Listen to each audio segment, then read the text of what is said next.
Hey everyone, welcome back to Here in Apologetics. I'm super pumped to join us today. To have Dr. Taylor Sear. He's a professor, an assistant professor of philosophy at Samford University down in Alabama. Today we're talking about all things free will and compatibilism and all that stuff. So Taylor, what's up, man? How you doing? Hey, good. Thanks for having me. Yeah, I'm super pumped to talk about like freedom, the questions like that are super fundamental to think about like the nature of who we are. Like, are we free? Are we determined? Yeah, Things like this. So do you want to talk a little bit about like who you are, what you do, and what got you interested in topics like this, Taylor? sure. Yeah. So, like you said, I'm an assistant professor of philosophy at Samford University, which is in Birmingham, Alabama. Um, from Florida originally, went to Florida State for my undergrad and stuck around for a master's. Got to study under some great free will philosophers there. And then I did my PhD out in Southern California at the University of California, Riverside, where I studied under John Martin Fisher, who's also another big free will philosopher.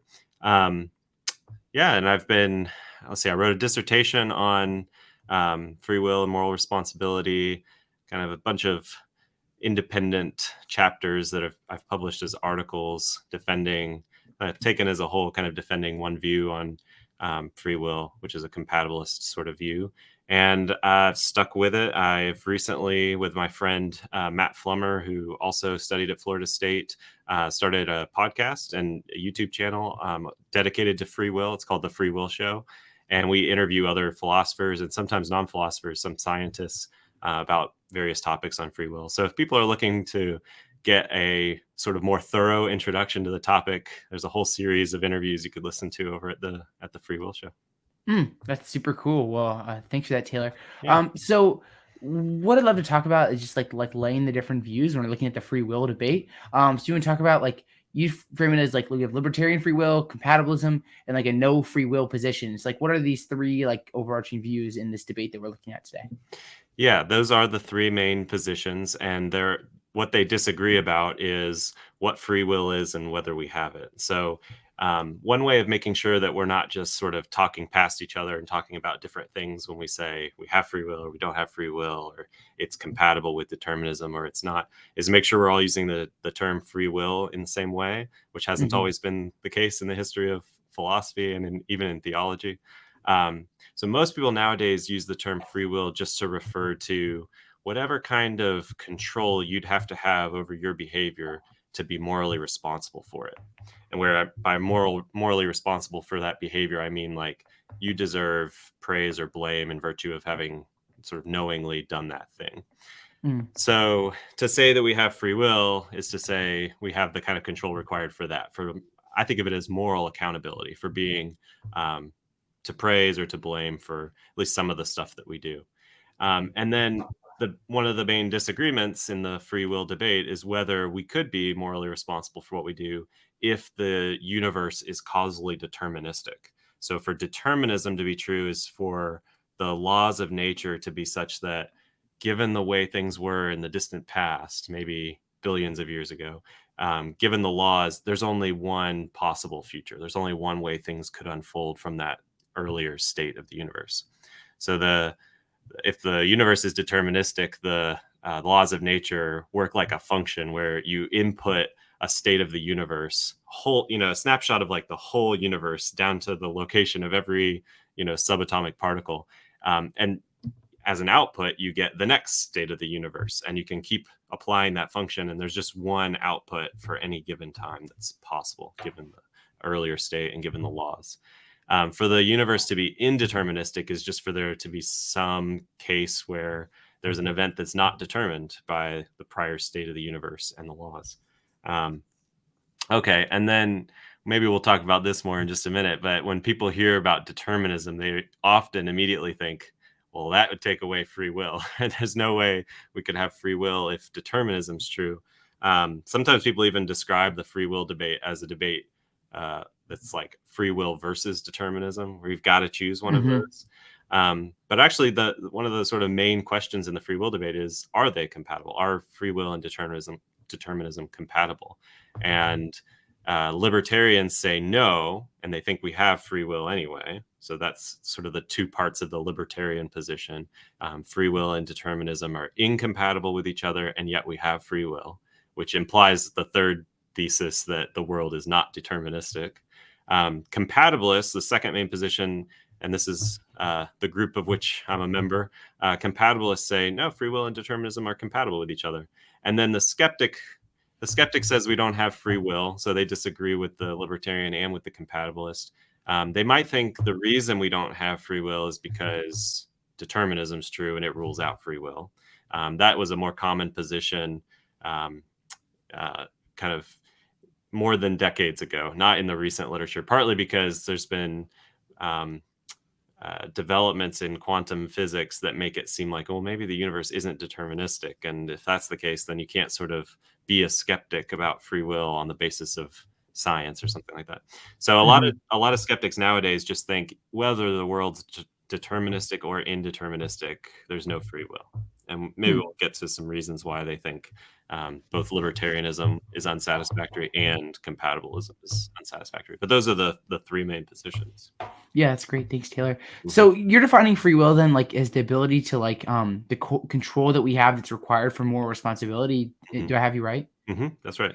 Do you wonder, like, sometimes I wonder, do you think this goes against maybe like popular intuitions? Like me, like 6-year-old Zach, who never really thought a lot about philosophy, would think that like free will is something like the ability that like I could have like done otherwise.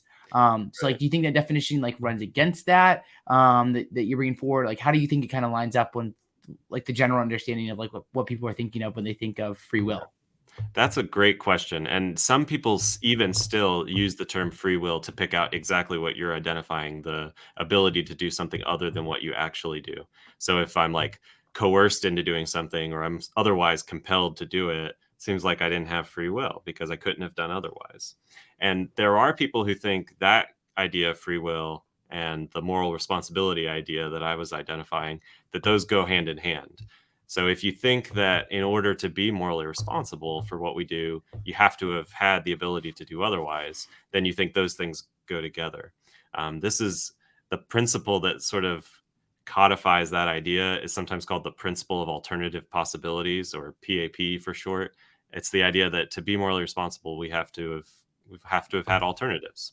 So I think it's natural to think, I mean, a lot of people think PAP is a very intuitive principle. A lot of people accept it. It turns out I think it's false, but it's very intuitively compelling. And if it's true, then there is a tight connection between what I was calling free will, the connection between control and responsibility on the one hand, and then being able to do otherwise on the other. Okay. Yeah, super great. So thanks, Taylor. Let's talk about like compatibilism. This is why I was super pumped to have you on. It's like originally a long time ago, like 2 years ago, I thought compatibilism just made like no sense at all. I'm like, well, it's like there's free will where like you have the ability to do otherwise, and there's determinism where you don't. And compatibilists are just like trying to make something out of nothing, and it makes no sense. Lately I've been like, and I told you before, I'm like, I lean towards like a more like a free will position, but like I see compatibilism definitely as something plausible. So maybe you can just like make sense of it. So if we're talking about like compatibilism, like what does it mean for free will to be compatible with like a no free will position? Yeah, well, I guess I wouldn't want to put it quite those terms where the compatibilist is committed to free will and no free will. I don't want to affirm a contradiction or anything like that. But I do want to say we could have moral responsibility, and so the free will, the control required for that, even if we're causally determined. So the way I see it, it's like it seems like we're morally responsible for what we do. We often hold each other accountable, and we praise and blame each other. We even do this to ourselves. We sometimes feel a sense of pride or a sense of accomplishment, or sometimes guilt because of things that we've done in our past. And I think those only really make sense if we really deserve praise and blame for what we do. So it's sort of like a starting point for me that we are morally responsible. I mean, I guess if the skeptic gave me an argument that I couldn't refute, I guess I'd have to give up that initial plausible conception of myself as morally responsible. But that's kind of my starting point, is that we are morally responsible. And then the question is, why should we think that that conception of ourselves is wrong if we were to find out determinism is true? And so it's sort of like compatibilism is the default position for me. It's like, unless I'm given some reason to think that determinism would rule out my moral responsibility, I see no reason not to be a compatibilist. But then what that does is it shifts the debate and shifts the set of questions to, well, what are what are the arguments for incompatibilism? What are the objections to compatibilism? And it turns out there are kind of two main objections. There are some others, but there are two main objections to compatibilism. One is what's sometimes called the consequence argument. And the rough idea is something like this. If determinism's true, then, and given how I defined it earlier, right, given the earlier state of the world and given the laws of nature, there's only one way that things can develop from there. If that's what determinism means, well then, right, what if determinism is true, then what I'm doing now is the inevitable consequence of the distant past and the laws of nature. But of course, it's not up to me what was the case a billion years ago, and it's also not up to me what the laws of nature are. So it kind of seems like the inevitable consequences of those things are not up to me either, in which case it kind of seems like I don't have control over what I do. That's one line of argument against compatibilism. Another one that's become more popular in the last 20 or 25 years or so is what's sometimes called the manipulation challenge, or the manipulation argument against compatibilism. And here the idea is to try to present a case where an agent is manipulated into doing something, and so they seem like they're not really to blame for what they do. And then to go from there to saying there's no relevant difference between that case and any agent in a deterministic world. So if there's no relevant difference between this manipulated agent that's not responsible and then any ordinary determined agent, then, well, compatibilism must be false. Determined agents must not be responsible. I think the first of these arguments is really good. I'm actually convinced that it's right, that if determinism is true, then because what we do now is the inevitable consequence of the way the world was in the past and the laws of nature, I think what that shows is that if determinism is true, we can't actually do otherwise than what we actually do. So I'm on board with that argument. But what I'm going to say is that kind of free will that you identified earlier, the ability to do otherwise, the freedom to do other than what you actually do, I want to say that's not required for moral responsibility. So I want to say this consequent argument, it challenges one conception of free will, says it's not compatible with determinism. And I want to say that's right. The sort of more traditional, this sort of leeway conception of freedom where you have to have alternative possibilities, I think that turns out not to be compatible with determinism. But the view that I prefer, it's sometimes called a source compatibilist position. You can be the appropriate source of your behavior. You can be morally responsible for what you do. You can have the control required for that, even if you don't have leeway, even if you couldn't have done otherwise. So I'd need to give you more of an argument for that, like why the source model is going to be, adequate. But that's how I would respond to the consequence argument. Is I'd say actually it's a good argument, and it shows that determinism would rule out the ability to do otherwise. For the manipulation argument, I can't accept it. It says its conclusion is that moral responsibility is incompatible with determinism. So there, I have to figure out what to say. And it turns out, because there are lots of different manipulation cases out there, I could give different responses to different manipulation arguments. But for some of them, if the manipulated agent doesn't satisfy compatibilist conditions on free action, I can just say that's different from determinism. There's something weird about that case that doesn't generalize to the ordinary deterministic world. Sometimes someone makes the case in a very sophisticated way, and Dirk Pereboom has several of these kinds of manipulation arguments. Al Mealy also has some. There are others out there. If the case is spelled out exactly right, then I think the compatibilist has to just bite the bullet and say, even though it looks like an agent is manipulated into doing something, and maybe they are, they turn out to have free will and to be morally responsible for what they do. So some people see that as a kind of cost of compatibilism, is that for certain manipulation cases, we have to sort of bite the bullet and say, yeah, that agent is free and responsible. But I don't think it's such a bullet to bite. I think it's okay to say that. And so that's how I'm going to respond to those kinds of manipulation arguments. Okay. Yeah, that's super great. Thanks for that, Taylor. Yeah. So I like how you're kind of looking at it and saying like, hey, determinism, like, that's that scary idea that like we can't do otherwise. You're saying like, yeah, it's true. But maybe it's not as scary as it turns out, because we can still be held like morally accountable for actions. And I'd love to like flesh that out a little bit more in a few minutes. But I'd be curious, like, you talked about your view specific being like source compatibilism. So like, what's, before we get into like maybe some reasons against, what's motivating that? Like, why be like a source compatibilist like you are, Taylor? Yeah, the main source of motivation comes from thought experiments made popular by a philosopher named Harry Frankfurt. And so they've come to be known as Frankfurt cases. But Okay. they're cases where, due to some funky thing going on in the background, like a neuroscientist monitoring an agent's deliberations or something like this, it turns out that an agent makes a decision or performs some action and they seem morally responsible for it, but it turns out that in the case they lack alternative possibilities. They can't do otherwise. So maybe I'll just give you like a really quick, simple one. Imagine that you're in a voting booth and you haven't made up your mind before election day whether to vote for candidate A or whether to vote for candidate B. So you're thinking about it at the last minute, and you know you have to make this decision either to vote for A or to vote for B by a certain time. And you think about it for a while, and then you decide for your own reasons you're going to vote for candidate A, and you make that decision. But it turns out that what was going on, unbeknownst to you in the background, is last night a neuroscientist implanted a chip in your brain that gave this neuroscientist two abilities. One, to monitor what was occurring to you as you deliberated about who to vote for. And second, the ability to override your decision-making powers to force you to decide one way or the other. And the reason this neuroscientist has done this is because the neuroscientist really wants you to vote for candidate A. And so what the neuroscientist is doing while you're in the voting booth is monitoring your deliberations. And if there's any sign that you're going to vote for candidate B, this neuroscientist is going to press the button and force you to decide to vote for candidate A. But like I said, as it turns out, you deliberate, you decide to vote for candidate A for your own reasons. No button is pushed. Nothing in your brain is like overridden by this device. And so it looks like both of these things are true. One, that you're morally responsible for your decision and for voting for candidate A. Two, looks like you couldn't have done otherwise than decide to vote for candidate A because of the neuroscientists waiting in the wings, right? If you had shown any sign that you might do otherwise, you would have been forced to do the thing you actually did.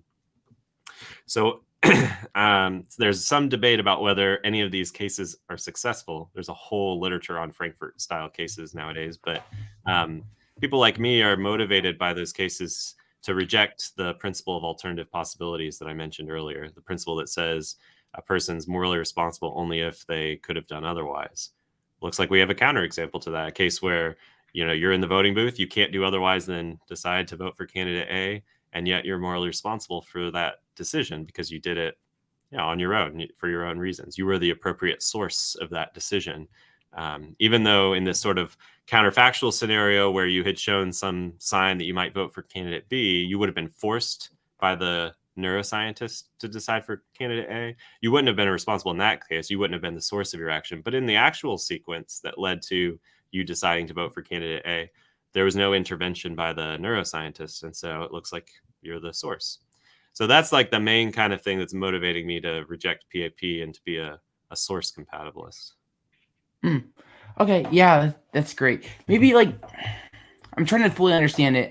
Yeah. So we have this like this voting booth experience, like this thought experiment you're talking about, and we have it's like, should I vote for candidate A or candidate B? But in this like thought experiment, it's not really like a free choice in the sense that they could have done otherwise.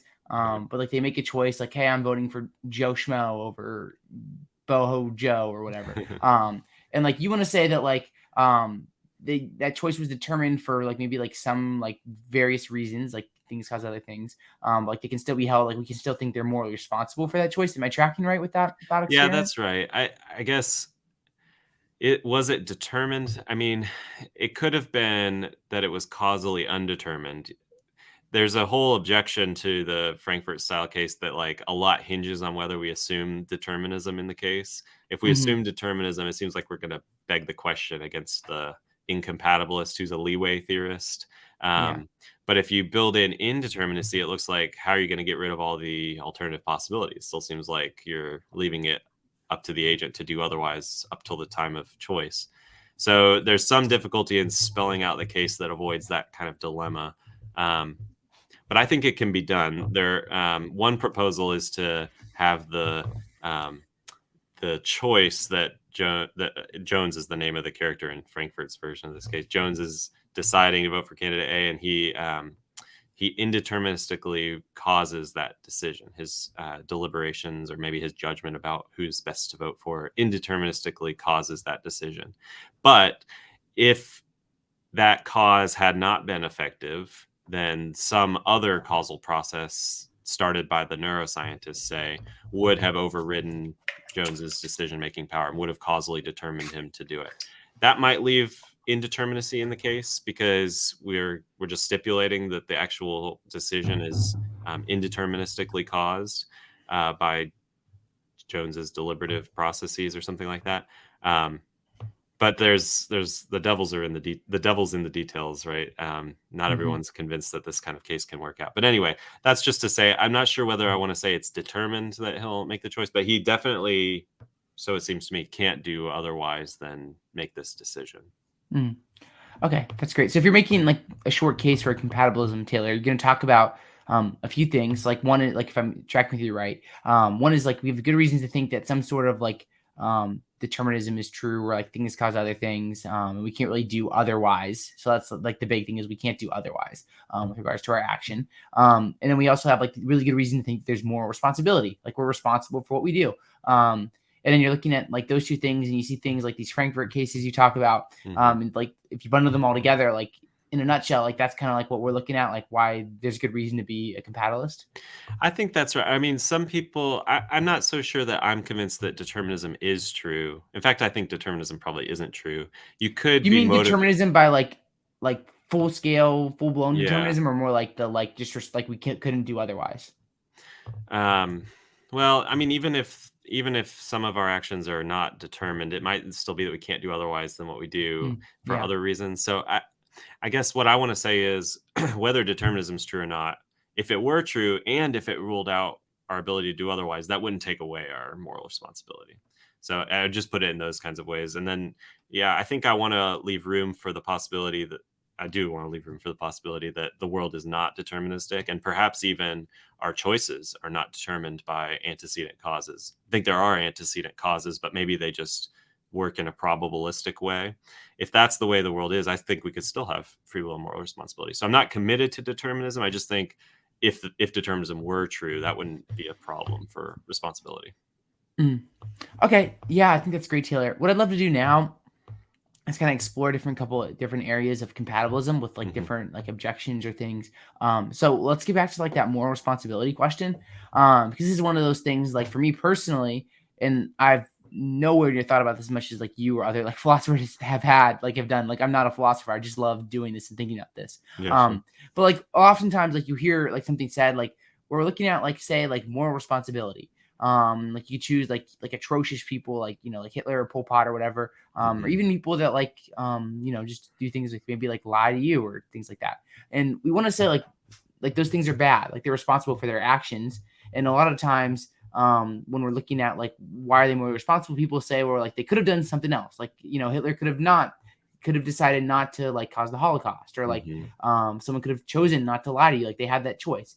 But it seems like then if like this version of like no, I hate saying determinism, but like that's the simplest way of saying it, where like we couldn't do otherwise. Well, it seems like then, like in your view, like, well, yeah, Hitler couldn't have done otherwise, and that person that lied to you couldn't have done otherwise as well.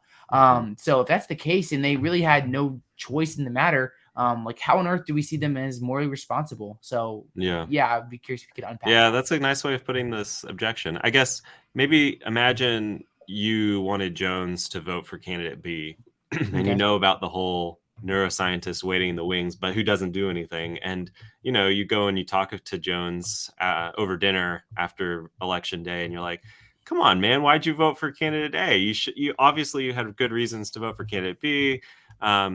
If Jones were to tell you, "Oh yeah, I couldn't have done otherwise. Didn't you hear about the neuroscientist? I was like, I couldn't help it." I think we would be tempted in that case to think he's not really to blame or to praise or anything. He's not really responsible for the choice. But of course, Jones didn't know about the neuroscientist, and Jones didn't make the choice that he made because he thought he couldn't avoid it, right? He did it because he thought A was the right candidate. He did it for his own reasons. If that's what's going on, I think even if you know that he couldn't have done otherwise, you can still blame him if you think he did the wrong thing in voting for candidate A. I think you could still say you shouldn't have done that thing for those reasons that you did. And I think, the same might apply even for more heinous actions. If it's the case that the person was doing what they wanted to be doing at the time of their action, they're the appropriate source of their behavior, they understood that what they were doing was, say, wrong. I think they can be accountable for that, even if it turns out that, like, digging into the metaphysics, they weren't free to do otherwise than what they did. That might not explain why they did what they did. This is a point So, that Frankfurt makes in that paper. I'm kind of parroting and maybe paraphrasing a little bit what points Frankfurt wants to make. Yeah. so you would say then, like, when we're looking at this, maybe like like the thing that's going to make someone more responsible isn't like the capacity, like, to do otherwise in a sense, like a real, like, metaphysical sense, but Right. it's more of like possibly like maybe like it's like them realizing like their action is wrong, or maybe them kind of like realizing they could have done another action or something like that. Yeah. I do think if someone doesn't think they can do otherwise, that might get them off the hook. If, like, imagine like a case where someone is coerced into handing over their wallet, right? Someone's held at gunpoint and the threat is, give me your wallet or else. I mean, in a sense, they could do otherwise, but the cost is, like, unreasonable, right? Yeah. Their life, like, to hang on to the wallet. So I think in that kind of case, if you were to, like, blame your friend for losing their wallet when they gave it at gunpoint, there'd be something wrong there, right? Like, the person who gives over their wallet, who's coerced, couldn't have done otherwise, and that's the very reason that they did what they did.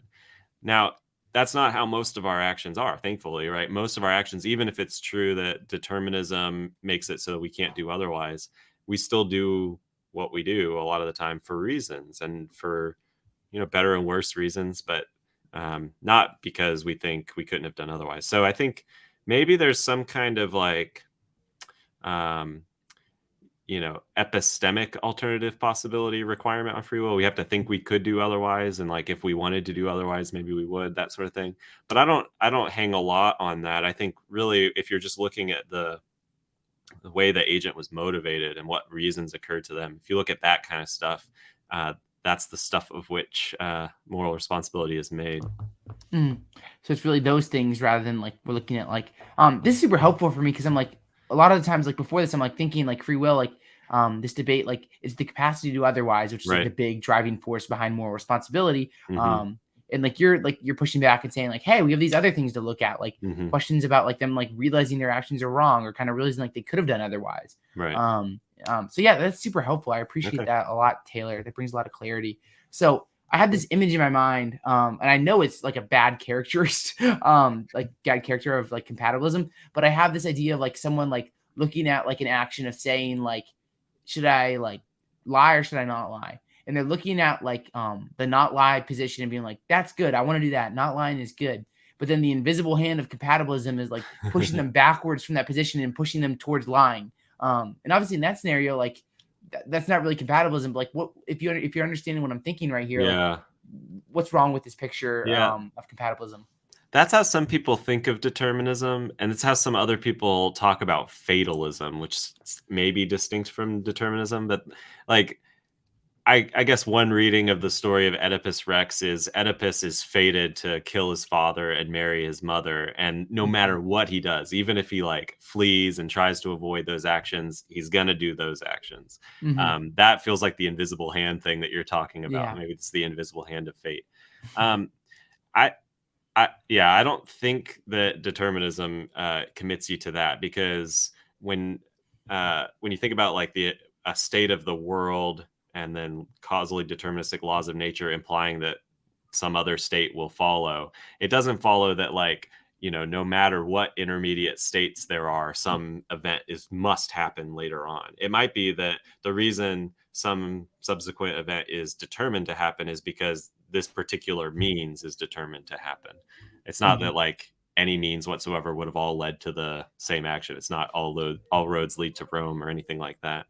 So, yeah, I mean, I guess that's one way of thinking about fatalism, but I think that might be a threat to free will if that's how it works. Like, no matter what you do, the same result is gonna going to follow. But compatibilists don't need to think of determinism like that. Yeah, that's helpful. So what do you think then, Tyler, about like divine foreknowledge? Like, do you think compatibilism can like help us understand the idea of like divine foreknowledge and God knowing like all things that are going to happen in the future? I do. I think in the same way that the consequence argument poses a threat to this leeway conception of freedom, the ability to do otherwise, I think divine foreknowledge should be thought of as challenging that conception of freedom.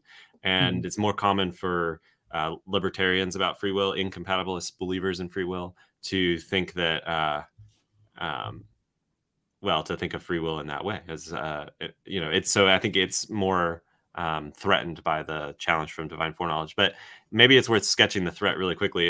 If God is not only omniscient, that is, knows everything, but also is infallible, can't be wrong, can't have any false beliefs, say, and God's knowledge includes knowledge of what will happen in the future, then it looks like what is going to happen and what God knows is going to happen must happen. And here's why. If suppose, I raise my hand right now, God knew 1,000 years ago that I was going to do that, right? What would it take for me to have the ability to do otherwise than raise my hand right now? Well, it seems like either God would have had a false belief 1,000 years ago, right? If I didn't raise my hand, right, it seems like God would have had a false belief back then, or maybe a different belief. Maybe he would have believed that I wouldn't raise my hand instead, or maybe God wouldn't have existed 1,000 years ago. But none of those things look like they're within my power. It looks like no matter what I do right now, God's back there in the past 1,000 years ago. And, if he's got this belief that I'm going to raise my hand at this time, then there's nothing I can do about that now. I can't make God's beliefs false. He's infallible. Can't make him have a different belief because, can't change the past. Can't make it so God had a different belief than he actually had. So that's the basic challenge to the ability to do otherwise if God has exhaustive foreknowledge of the future and is infallible. There are lots of different responses to that argument. Some appeal to God's being outside of time. Some make a distinction between some parts of the past and other parts of the past. There's lots of different ways to go. As a source compatibilist, I sort of get to sidestep that whole question because I can just accept the conclusion, just like I did with the consequence argument's conclusion. If determinism's true, then we don't have the freedom to do otherwise. I say that's fine because we can still be morally responsible even if we lack the freedom to do otherwise. And I can say exactly the same thing about the argument from God's foreknowledge. Yeah, it may be that if God has perfect foreknowledge and is infallible, then I'm not free to do otherwise than what God knows I'm going to do. But that doesn't take away my moral responsibility, even if it takes away my freedom to do otherwise. Yeah, that's super great, Taylor. So like when we're getting to like the mechanisms of like divine foreknowledge, like trying to paint a picture of like trying to understand like how God knows like things. I've always thought about like if determinism or like compatibilism or something like that is true, like we're thinking like maybe like God knows like event A is going to cause event B and event B is going to cause event C. So are you, if I understand right, would you be rejecting that picture or affirming? Like I'm a little confused, and I know it's mostly on my end, my little brain. But like what exactly is the mechanism behind like how God would know the future in your view? Yeah, that's a good question. And I guess some responses to that argument that I sketched say it really matters how you're thinking of the mechanism there. Um, like, for example, on some models of divine foreknowledge, God has his foreknowledge because he sort of looks at what's going to happen. Maybe he peeks ahead into the future and sees what's going to happen. And so he knows what's going to happen because he's looked and seen that it is going to happen. And if God's knowledge depends on the future in that sort of way, you might think, then that knowledge isn't really a threat to freedom. I guess I'm not sure what to say about what I think the mechanism is there. I mean, I think we could have free will even if there isn't that kind of dependence of God's knowledge on what's going to happen. Even if, if God sort of unilaterally decides or decrees what is going to happen, and maybe that would undermine our freedom to do otherwise, that's still consistent with our being the appropriate sources of our actions to be morally responsible. So I guess I'm open to any of the well, I guess I should say it doesn't really matter for my view of moral responsibility which mechanism works. I mean, I tend towards that view where God is decreeing what's going to happen, and that's the basis for his knowledge of what's going to happen. But even if you had the more the sort of uh, reversed explanation of the knowledge, where the knowledge comes because he sees what's going to happen, I could still say the same thing, right? Like, still no problem for free will. Oh, I think you're still muted. Yeah, I am. So my bad. Thanks for letting me know. Oh, you're good. So what about like heaven and hell? So I'm wondering, like I always have like, especially recently, had this like intuition that like, or not intuition, but like where I've been thinking is like, if determinism or like something like that is true, or like especially in like Christian soteriological questions, where when you're asking like is someone saved or not, I've been thinking like if you're gonna say that like someone like had no, or I mean not no choice, but like they were, say, someone that isn't going to be saved, like someone that doesn't like become like a Christian, or like whatever it needs for salvation. We have to think them like under like some sort of view like that, where they don't have like, they're not going to have that capability to choose like to follow like God or whatever, that Mhm. we're gonna have to say that like God created them that way, knowing that like they would just be determined that they would go towards like rejecting like Christ or something like that. So Yeah. like, do you think that like a view like that would like yours would maybe like imply like universalism or something like that? Or do you think that like since we have this more responsibility thing, you could affirm like a traditional like view where there is like a real like separation in like something that's not universalism? Right. Yeah, I think my view's consistent with going either direction. Okay. I hold to the more traditional theological view, and I don't know that um, I haven't written anything on this, but I'm inclined to think the same problems are going to arise no matter which view of free will you have, if you want to affirm the more traditional view of eternal separation from God. Because unless you think that like God doesn't know what's going to happen when he decides to create the world. Maybe you're an open future, open theist. You think sort of um, it's not possible for God to know in advance everything that's going to happen. He's taking a certain kind of risk when he creates. Unless that's your view and you think God does know from the get-go that some people won't be saved, I think you have a lot of the same objections as you'd have on my view. Um, in any case, you're going to have to think God has a justifying reason for creating people who aren't going to be saved. He's going to have some good reason for doing that. And of course, have been, people grappling with that question for millennia now, especially in my own, the Christian tradition. So I don't think I have anything really to add to that. I will say one special objection that's often raised for the compatibilist is, well, are these people that God is blaming for doing what they're doing, right? For sinning, for rebelling against God, are they really to blame for those things if God has set things up such that they can't avoid doing it, because they can't do otherwise, given that things are Mhm. set up a certain way? And I think that just presupposes that moral responsibility is incompatible with determinism, and it turns out, I think, well, those are compatible. Like, you can be determined to act in a certain way, and you can still be the appropriate source of your behavior such that you're accountable for it. You might think there are special problems for like whether God has the right kind of moral standing to hold us accountable if he's determined that we sin, say. And that's something I have written a little bit about. There's a new Cambridge anthology on theological determinism that has a set of essays by people who work on free will. And I wrote a chapter for that on um, whether people who are compatibilists about causal determinism and moral responsibility should also be compatibilists about theological determinism and moral responsibility. And one of the issues I raised towards the end of that chapter is this issue of God standing to blame people that are determined to sin. And I think there are things to say there too, that it actually can be permissible for God to hold accountable people that he's determined to act badly in certain ways. There can be justifying reasons for that. Mm. Okay, yeah, I think this is great, and it's helpful because you're gonna say kind of like we could hold to a view, like some sort of view like where people couldn't have done otherwise, like even with like soteriological questions. Hmm. But you're gonna say like, hey, going way back even like to the basics of this, like you can still be morally responsible, Hmm. even under like a view where you couldn't have done otherwise, which is gonna like be that thing that kind of pushes the allowance for things like hell or annihilationism or like things like Right. that. So Yeah. yeah, I think that's great, Taylor. Do you have anything else you want to say on like the compatibilism front before we like briefly look at like why you would not hold like these other two views?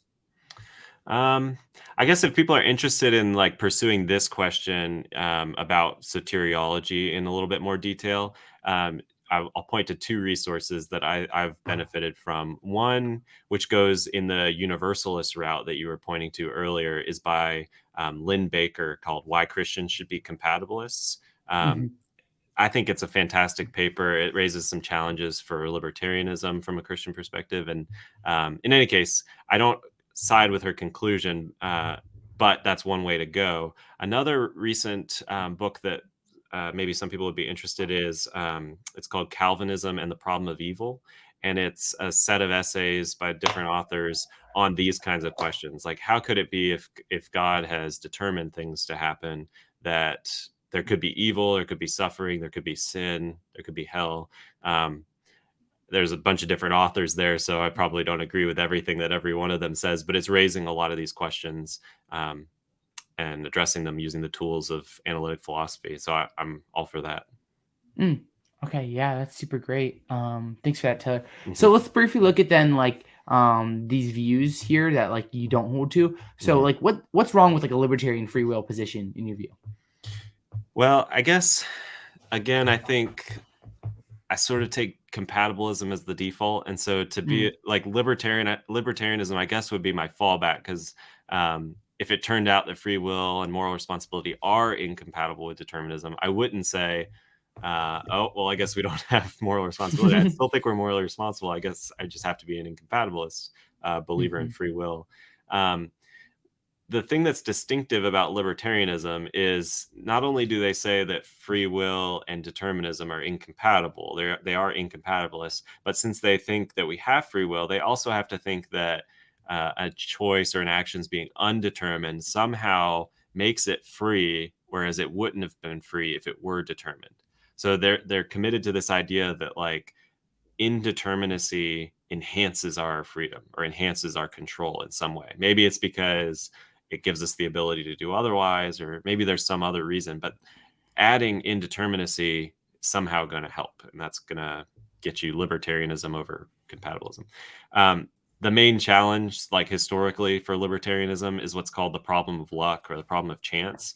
And the problem Mhm. is if you're requiring that an action be undetermined in order for it to be free, it looks like you're requiring that it be a sort of chancy event. Because if some action is undetermined, then holding everything fixed up to the point just before that action, something else could have happened. It could have been that the world went a different way, or like the agent made some other choice. So if like Jones has libertarian free will in the voting booth and he's deciding between A and B, if it really is an undetermined choice, whether he'll go for A or B, then even if he actually decides to vote for candidate A, it was possible right up until the moment just before he made that choice that he could have chosen B instead. But if everything is the same about Jones and about his deliberations in both of those scenarios, the one where he decides A and the one where he decides B, it kind of looks like a coin flip or a matter of luck that he makes one choice rather than the other. Or maybe another way of putting it is, it looks like the reason he votes for candidate A, whatever that is, he had that same reason in the world where he decides to vote for candidate B. So it's like, well, what explains why he chooses A rather than B in that world? And what's the reason he chooses B rather than A in the other world? It looks like there's sort of this contrastive fact that's unexplained. Mm. Um, I think that is the kind of historically most significant and the main challenge for libertarianism. I also think that it doesn't work, and that compatibilists shouldn't press this challenge for libertarians. And part of the reason for that is I don't think that compatibilists should require determinism. So compatibilists should be okay with saying that some of our choices are undetermined in exactly the way that libertarians think they must be. Now, I don't think that you have to build this requirement of, of indeterminacy into your account of free action because I'm a compatibilist. But I think you should, if you're a compatibilist, you should say, if you satisfy those libertarian conditions, you still have free will. I don't think that would like take away free will. Mhm. Otherwise, I'm going to have to say that like if we were to find out that the world has some indeterminacy in it, or there's some indeterminacy in the brain, well, then maybe we don't have free will. And I don't want to say that. So instead, I think the main challenge for libertarianism is this related problem. It's another problem about luck and control, but it's often called the problem of enhanced control. And the worry is not that indeterminacy takes away control or freedom, like the problem of luck maintains. Instead, the worry is that adding indeterminacy doesn't actually enhance the agent's control in any way. Yeah. You take a determined action and then you add some indeterminacy to the recipe, you don't get more control. So whereas the problem of luck makes it seem like indeterminacy takes away freedom and control, the problem of enhanced control just says it doesn't get you anything new or anything better than you would have in a deterministic context. And I haven't written a whole lot on this yet. One of my recent publications, I kind of sketch a way of putting this problem at the end of the paper, but it's something I want to think more about and work more on. But I think that's the bigger challenge for libertarianism. That's great. Thanks, Taylor. So let's close off with this then. Like, what's wrong with like the no free will position? We talked about libertarian free will, and let's look at the opposite. Like, what's wrong with the no free will position? Yeah, I guess as I see it, the main problem is it gives up moral responsibility. And like I mentioned earlier, it's kind of like my starting point that we take ourselves to be morally responsible. We hold each other accountable. Some skeptics, including Dirk Pereboom, have written quite a bit on how it wouldn't really like disrupt a lot of what makes for a meaningful life if we were to become free will skeptics. But I do think there would be some revisions to how we think of ourselves, how we praise and blame each other. We'd have to not praise and blame each other in a way that presupposes that we deserve praise and blame. And I think that's a big cost of becoming a free will skeptic. Since we've already been talking about some sort of theological considerations, I'll also mention that it's hard to square free will skepticism with the more traditional views on sin and divine judgment and these sorts of things that seem to presuppose that we are accountable for what we do, morally accountable for what we do. So that's like the main thing I think that I see as a reason not to be a free will skeptic. The other thing I'll say is it's hard to see why you should be a skeptic unless you're convinced by all of the anti-free will arguments. So like you think incompatibilist arguments work, and so compatibilism's off the table, and then you think there are challenges for libertarianism that knock that off the table, and so all that's left is skepticism.